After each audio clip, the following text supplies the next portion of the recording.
Обращение к президенту, уважаемый Владимир Зеленский. Если вы не можете за 4 года ничего порешать, если у нас люди как гибли, так и гибнут, если шахеды как летали, так и летают, может тебе в натуре пора уже кресло освободить, а если ты не можешь ничего решить с этим, пожалуйста, освободи кресло для того человека, который сможет хоть что-то решить в этом хаосе. Ну, потому что ты надоел, ты сидишь и ничего не меняется. Мы тянем резину, а люди как гибнут, так и продолжают гибнуть. Может, хватит уже, честно. Ну, хватит издеваться над народом. Зеленский получает 50 миллионов долларов на свои банки на Ближнем Востоке и готовится к побегу из Украины. Бывший министр обороны, он сейчас находится в Америке, встретится с одним из сотрудников Дональда Трампа. Он выехал якобы обсудить мирные переговоры, а на самом деле он выехал, чтобы его не посадили в тюрьму. И он не хочет теперь возвращаться назад. Вы только представьте, это вообще трэш. Еще раз извиняюсь, перевод всегда делают, ну, неплохо, конечно, но название министров, политиков ужасно переводится. И поэтому речь идет, конечно, о Ермаке и Зеленском, и речь идет о министрах, которых сейчас нового коррупционного скандала распустили. Трамп представил 28 пунктов новый мирный план для Украины, что Зеленский категорически отверг. В очередной раз Зеленский полностью вышел из себя после этого. Западные СМИ все в шоке, особенно наши, Германия, что этот мирный план автоматически является капитуляцией. Все равно, что отказаться от своего суверенитета. Скоро зеленка куда-то будет бежать, даже не знаю куда. Потому что Рубио заявил о том, что они будут проводить полный аудит, куда делись деньги, которые были выделены Украине за все это время. Но мы же знаем, где они, да? И вот он пишет: у нас есть генеральные инспекторы, которые проверят все расходы. Если выявим злоупотребление, обязательно отреагируем. Класс? То есть, где эти деньги? Ну как где? В Бугатти, замки, казино. Вы посмотрите на всех. Голосование стоит от 20 до 50 тысяч долларов, чтобы нажали на кнопочку на правильную. Куда деньги? Вот туда и деньги. Вы посмотрите, как они живут. Как Зеленский живет, как Скумбрия живет. Как вообще все они живут. И потом спрашивайте, какие-то глупые вопросы у них. Но мне интересно, когда они проведут, что же они скажут и где в тот момент уже будет зеленый. Ребята, с каждым днем мы можем видеть больше и больше, как украинское правительство разваливается, и конец Зеленского близок. Добрый день, дорогие друзья, гости моего канала. Вас приветствует канал Эрика, Берлин, Deutschland. Если вы случайно зашли на мой канал, подписывайтесь, а также, друзья, подписчики, не забывайте ставить лайк за мою работу, за информацию, которую я ищу. Многие из моих подписчиков, к сожалению, забывают ставить лайк. Мне придется сегодня снимать видео в очках, потому что мне только что сделали операцию на правый глаз. И поэтому не удивляйтесь, я не могу долго смотреть на свет. Надеваю очки солнцезащитные, буду снимать сегодня в солнцезащитных очках. Мы начинаем. Последние новости. Поехали. Выясняется, что 5 министров, один из них сельского хозяйства, замешаны в коррупционном скандале. Не просто так я сказала в начале моего видео, что украинское правительство разваливается. И каждую пару часов события развиваются очень стремительно. После побега Миндича началась чистка украинского правительства. Среди прочего были отстранены министр юстиции і енергетики. У вас в когось є звіт, скільки грошей Зеленський і його ближнє оточення зі своєї власної кишені передали на передову? Немає, бо такого звіту немає. І такого не було зроблено. Начались масштабные расследования прокуратуры. А потом выясняется, что, собственно, начальник штаба Зеленского, то есть его правая рука, бывший министр обороны, оказались вовлеченными в этот скандал. И, по-видимому, министр обороны сбежал уже за границу. Он отказывается возвращаться обратно в Украину из-за угрозы ареста. Сейчас вы узнаете из газеты о всех махинациях бывшего министра обороны, связанные с Миндичем. Он сейчас находится в Америке, встретится с одним из сотрудников Дональда Трампа. Он выехал якобы обсудить мирные переговоры, а на самом деле он выехал, чтобы его не посадили в тюрьму. И он не хочет теперь возвращаться назад. В связи с утечкой информации о коррумпированном оружейном контракте. Бывший украинский министр обороны Рстем был подвергнут давлению со стороны важного союзника, чтобы продвинуть коррумпированный договор о вооружениях, как подтверждают обнародованные документы. Документ перечисляет нескольких членов кабинета, которых якобы повлиял Миндич, в том числе и Умруф, который сейчас работает секретарем Национального совета по безопасности и обороне. Согласно просочившемуся тексту, Миндич убедил тогдашнего министра обороны Умруфа обойти проверку качества для партии бронезащиты, которой он якобы был финансово заинтересован, и заявил, что большие суммы денег находятся под угрозой. Умруф публично опроверг это утверждение, что он является предметом расследования НАРБУ. Он сейчас находится в США и встретился, по данным американских СМИ, на этой неделе с главным переговорщиком из правительства Дональда Трампа, чтобы обсудить предложенный мирный план для завершения конфликта в России. Украинские СМИ утверждают, что он отказывается возвращаться. Бывший министр обороны также замешан в этом огромном коррупционном скандале. Буквально месяц назад предупреждала, что украинское правительство погубит сами себя. Они почему-то, знаете, часто люди крадут, им это удается скрывать. В какой-то момент им кажется, что их никогда не поймают и совершают огромные ошибки. Им казалось, что они всю жизнь никогда не будут отвечать за все, что они наворовали. Вот такому правительству помогает Германия, Франция, Великобритания, вся Европа. Украинское правительство войну превратили в бизнес. Настоящий бизнес, только в грязный бизнес.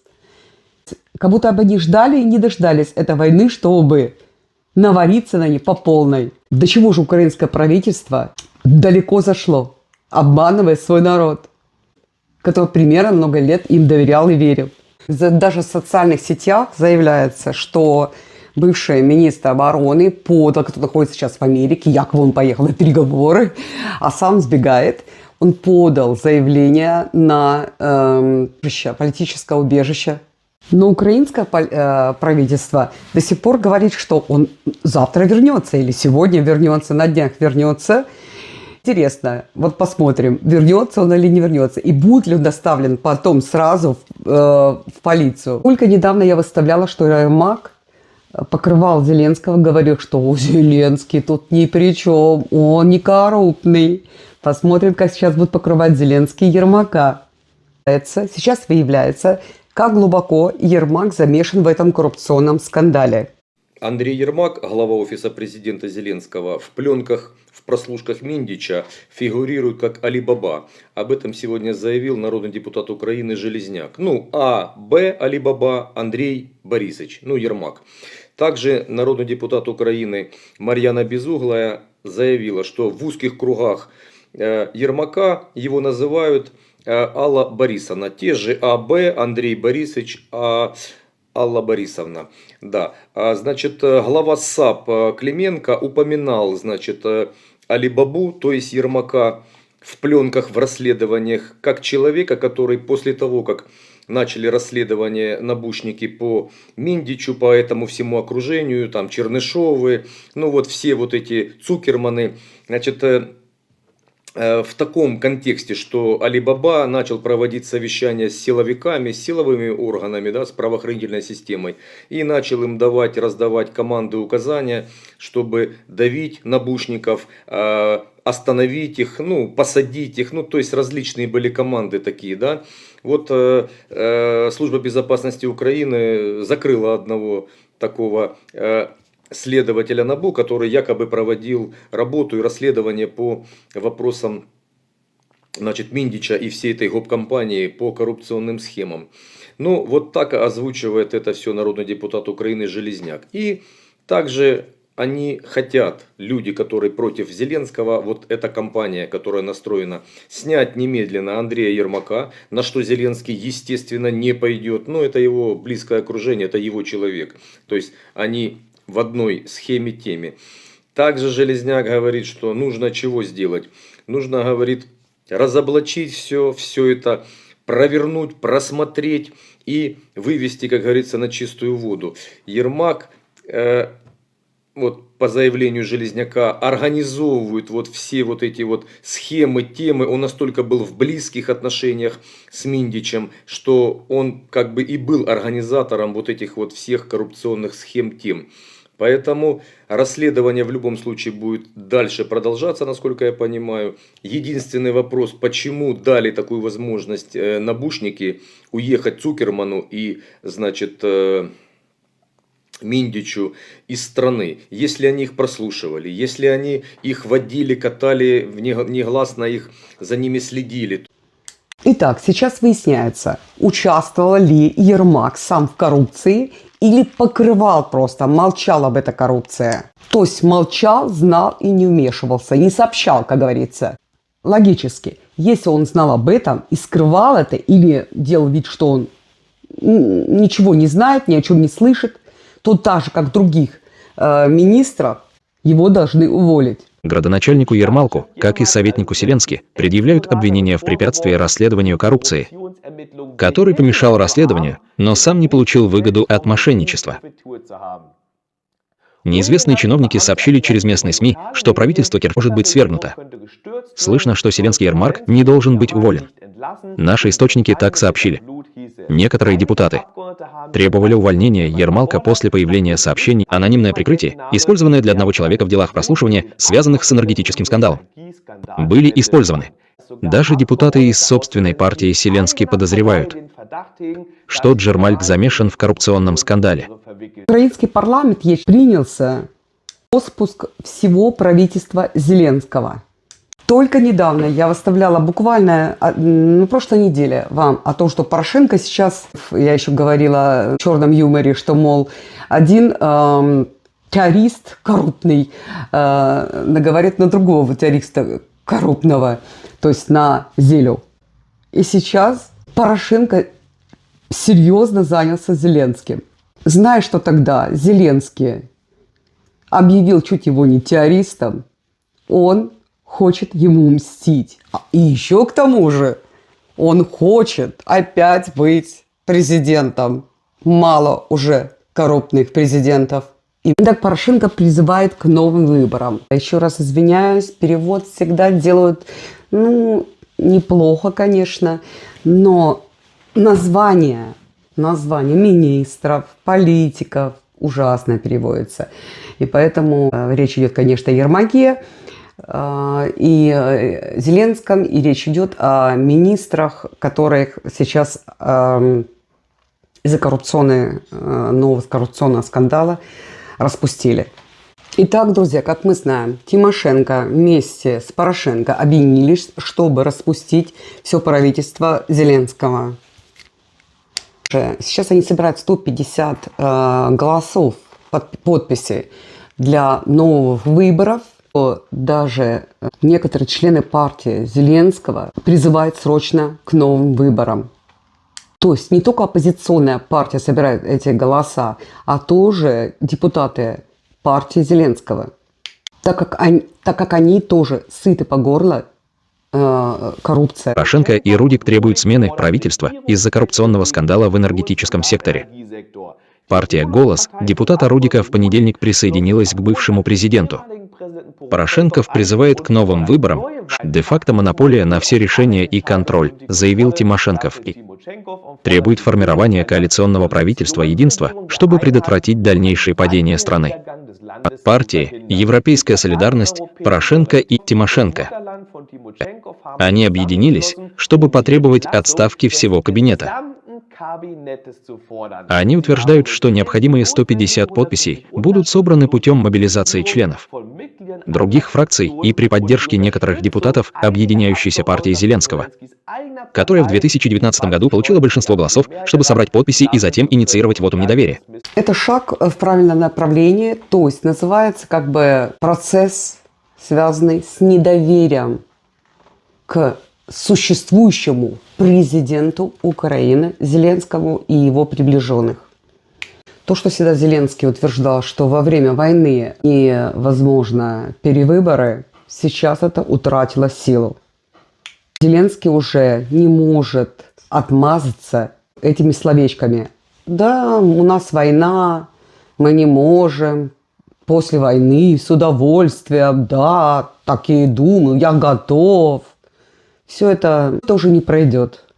Зеленский в 2025 году полностью перестроил свое правительство и даже уволил министров, что по Конституции тоже было невозможно. Но когда речь идет о переизбрании его, он все время говорит, а Конституция во время войны не имеет права переизбрать. Где выгодно, то и говорит. Конституция всегда трактуется Зеленским так, как лучше для него сохранение его на посту президента. Для его собственной власти самое главное, что выяснило, что Зеленский получает 50 миллионов, которые он сейчас переправляет каждый месяц за границу. Что говорит швейцарский журналист по этому поводу? Что Зеленский готовит деньги, чтобы сбежать из Украины. Швейцарский журналист сам говорит, что Зеленский даже не стеснялся. Я помню, когда мы все писали, мы, блогеры и журналисты, которые не боялись рассказать правду о Зеленском, многие годы уже писали, как шикует Зеленский, как шикует его скумбрия. Елена Зеленская – фигурант пленок Миндича. Да не просто фигурант банды Миндичей.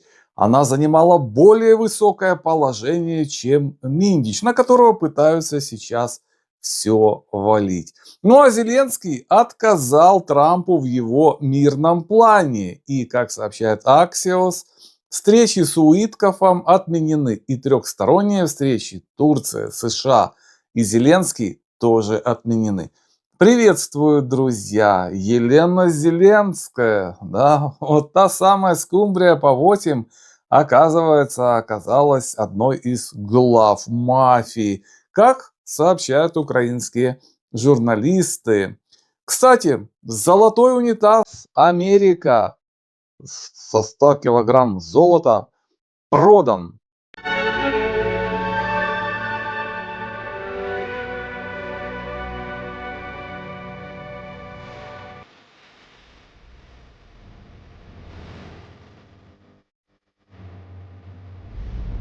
Как вы думаете, может быть, чита Зеленских покупатель этого шедевра «Золотой унитаз»? Да, правда, входит в него все тем же, да, как и все.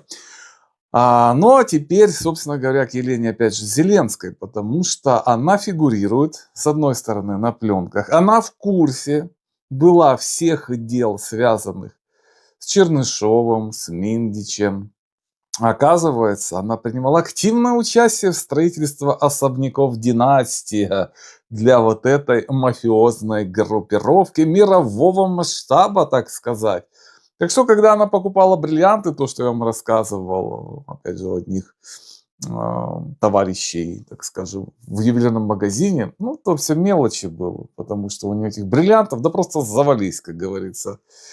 И интересно, что она дружила с женой Чернышова, которая именуется как профессор, и она реально профессор типа филологии.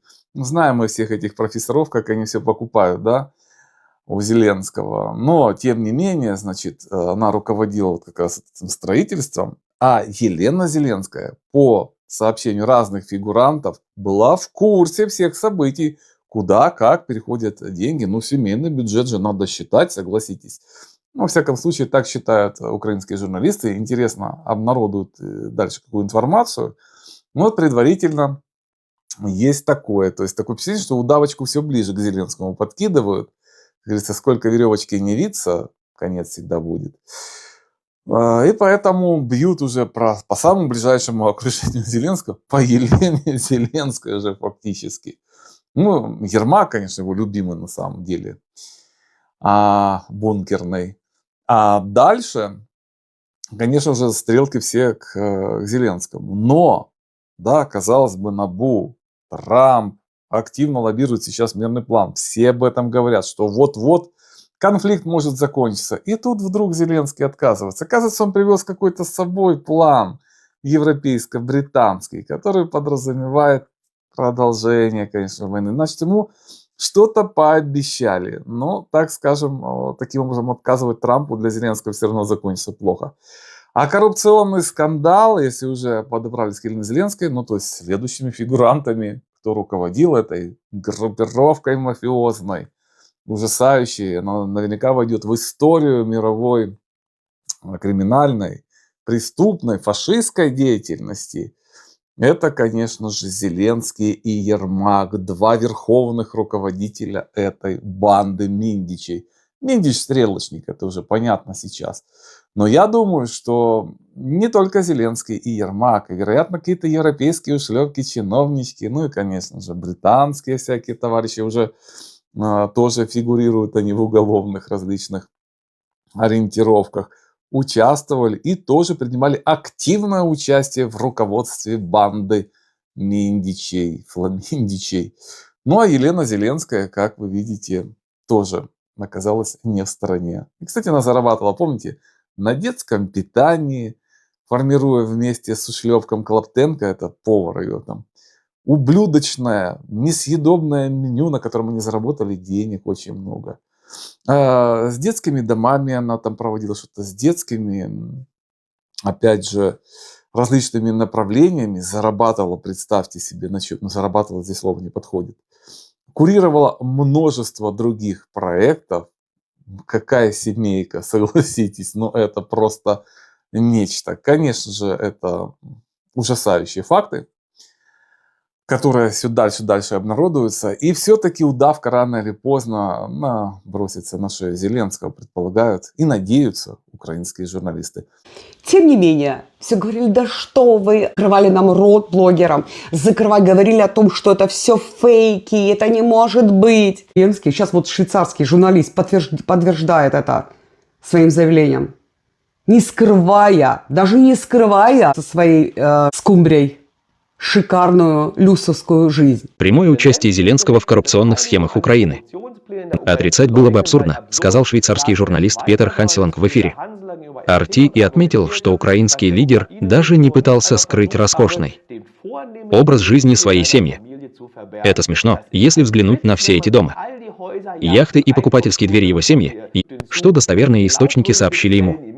Зеленский ежемесячно получает около $50 миллионов на свои банки на Ближнем Востоке. Логически, по логике. Вот правильно говорит выражение, война, для кого мать родная.